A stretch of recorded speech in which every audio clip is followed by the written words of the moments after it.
Hi, and welcome back, everybody. For this episode, we're going to review the Thumblers Model B Stainless Tumbler.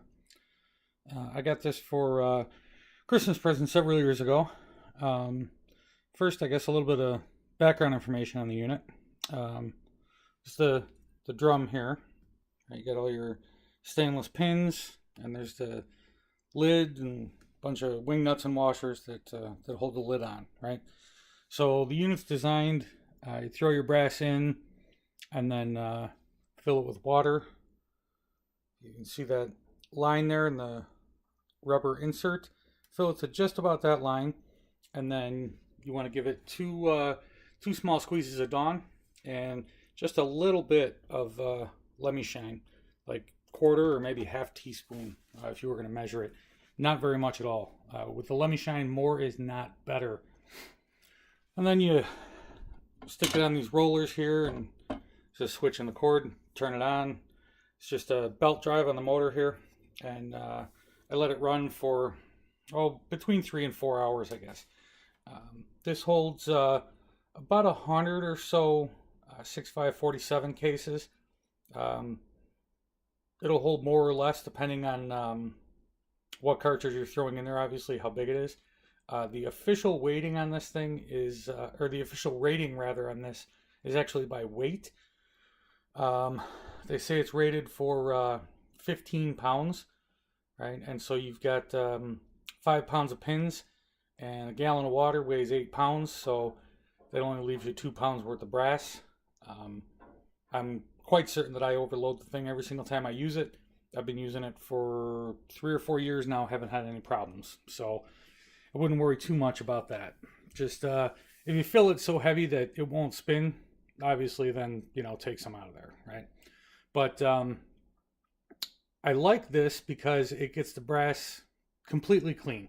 It'll clean the primer pockets. It'll remove any kind of grease or dirt or anything caked on. Doesn't really do so well with removing tarnish. But it will take some light surface tarnish off. Really polishing in corncob is better for that, but we'll save that for another episode as well. So run this thing and then shut it off. Afterwards then, this is my rig here on how I deal with the brass after the fact. A lot of guys got pin separators and this and that, all kinds of fancy stuff, right? But basically all I do is turn on the faucet, cold water, right? I prefer to use that kind of shower head type of stream there for it, and I'll dump the water into that strainer so that that fine mesh strainer there, so it catches any stray pins, and then run that faucet into the bucket here to kind of help flush out any of the extra soap, right? So I'll run that into there until I get clear water coming out of there with not many soap bubbles at all, and then rinse all the soap bubbles out of the sink. Take any stainless media that's gotten caught in the strainer, throw it back into the tumbler, and then I'll plug the sink and leave that water run cold. And I actually fish the individual cases out of there by hand and then throw them into the strainer, and the sink fills up with water. I let it get about an inch or two above that strainer setup that I've got there. And then once I fill this fine mesh strainer, I'll just dump the brass into the colander underneath and then fill that again. Normally one of my runs of brass, I'll fill that mesh strainer twice, and then take this out of there. That'll catch any of your stainless pins again. Throw them back in the tumbler, get rid of that. And now you've got a colander full of brass sitting in a sink full of clean water. So I just shake it around a few times under the water. Make sure that all the soap and everything else is rinsed out of there really good, and then I'll pull it out, drain those, dump them on a towel, and then grab the ends of the towel and kind of use it like you would polish a bowling ball, if you've ever seen that, and then just let the brass sit out overnight, and then in the morning I'll go and anneal it and so forth. So a couple things though that I've noticed with this method.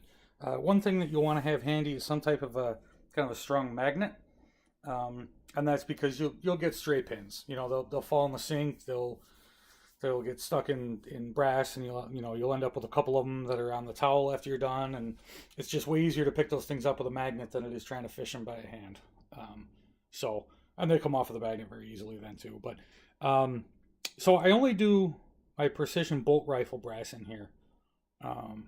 I don't do like AR brass or pistol brass in here. And so the reason for that, it gets everything so clean. It actually, the cases tend to feel a little bit sticky, especially pistol cases, really. It's not such a big deal with rifle cases because you lube those, right? But pistol cases, even with carbide dies on my Dillon, there's a noticeably increased amount of effort that's required to run the press. And that's actually twofold. The first is that they get completely clean, but the second is that all these little pins, they actually kind of peen the case just a little bit, so that the case gets a very slight texture to it. They don't come out completely smooth like they would when you run them through corncob, or even walnut, I guess, for that matter. But so that's the first issue, and then the other issue, and why I don't run AR brass through here, is that those pins and all the cases just banging around against one another, it tends to peen the case mouth. And so you really have to camphor and to a lesser degree deburr, maybe not every case, but you need to camphor every case again after you run them through there, because the end of the case mouth, right, you've got your case mouth here and it's already been chamfered and deburred. Well, what happens then is that it peens and the edge of it kind of rolls over a little bit, right? And so then if you go to seat a bullet in there, you end up with a case mouth that's got a kind of a little lip on the edge of it. My precision bolt gun does not like that. It's very difficult to close the bolt on it if that's going on. So, I don't want to have to go through all that extra effort every single time with all of my ARs, so I don't clean AR brass in here. One thing that I really do like about this, though, is if you make your own blackout brass, after you rough cut it dirty, and then run it through this tumbler, and the tumbler will knock off all of the sharp edges that are on those pieces of brass that you just cut, and they'll all come out with a very nice, dull, peened, case edge where you're going to form the mouth for the blackout brass now. So that's very, very nice. It does leave all kinds of brass, small little particles and shavings and nonsense though, in the media. So I'll normally dump all the media out into that colander and then rinse this thing out really well. Also, another thing you can do to help this work real good is every 8 or 10 runs or so, just run it with no brass. Just add the Dawn. You don't need a Lemmy Shine, but add the dish soap and just run it for an hour or two with no brass in it. And that'll help to scrub down the inside and make sure those pins stay nice and clean. So, in conclusion, just a brief review. Like I said, gets everything real nice and clean. Cleans primer pockets out great. Occasionally, you will find a piece of that stainless media wedged across the mouth of a case. Doesn't happen very often, but just keep an eye out for that when you're finished.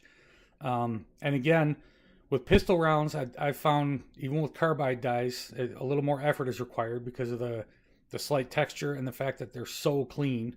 The brass actually squeaks. It really does.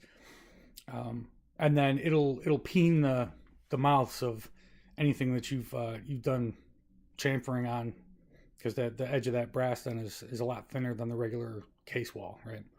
So, couple things to be aware of, but overall, I really like it. Does a great job, and I'm very happy with it. Again, I got this as a Christmas gift a few years ago, so I honestly couldn't tell you what they sell for, but there's a lot of different ones out there. Frankfurt Arsenal makes one, and there's a bunch of other companies. I've seen videos of guys that have made their own, so you can find one, I would think, probably in the $200 range, maybe even a little bit less now. They've been around for a while. But yes, this is in my kitchen, for those of you that are wondering.